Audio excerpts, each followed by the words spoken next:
રથયાત્રા પહેલા મોટો ખતરો ટળ્યો। પાકિસ્તાની આતંકી સંગઠન સાથે જોડાયેલા 7 શખ્સોને એટીએસે પાલનપુરમાંથી દબોચ્યો।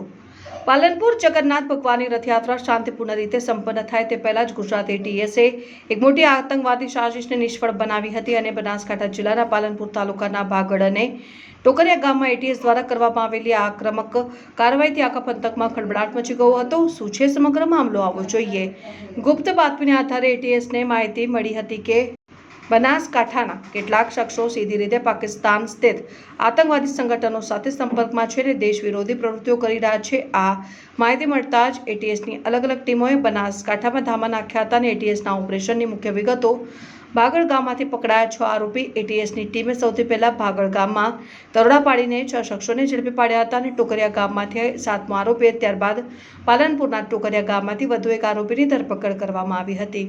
આમ કુલ 7 આતંકીઓને એટીએસે દબોચી લીધા છે। આરોપીઓની ધરપકડ બાદ એટીએસની ટીમ ત્યારે ઘટના સ્થળે એટલે કે ભાગડ ગામે લઈ જઈ હતી અને ત્યાં આખા ગુનાનું સીન રિકન્સ્ટ્રક્શન કરવામાં આવ્યું હતું। પોલીસ આ રીતે એ જાણવાનો પ્રયાસ કરી રહી છે કે આતંકવાદીઓનું નેટવર્ક કેટલું ઊંડું છે અને તેમનો પ્લાન શું હતો। સ્થાનિકોમાં આઘાત અને ફફડાટ, પોતાની આસપાસ રહેતા પાડોશીઓ જ આતંકવાદી પ્રવૃત્તિઓ સાથે સંકળાયેલા હોવાનું બહાર આવતા ગામના લોકો સ્તબ્ધ થઈ ગયા હતા અને પાડોશીઓએ જણાવ્યું કે તેમને સપને પણ ખ્યાલ નહોતો કે જે લોકો સાથે તેઓ હળતા મળતા હતા તેઓ આટલી ભયાનક દેશ વિરોધી પ્રવૃત્તિઓ કરી રહ્યા હતા। રથયાત્રા જેવા પવિત્ર તહેવાર પહેલા ગુજરાત એટીએસની આ સતર્કતાએ એક મોટી હોનારતને ટાળી દીધી છે અને હાલમાં તમામ આરોપીઓની કડકાઈથી પૂછપરછ કરવામાં આવી રહી છે અને આગામી દિવસોમાં આ મામલે અનેક મોટા ખુલાસા થવાની શક્યતા છે।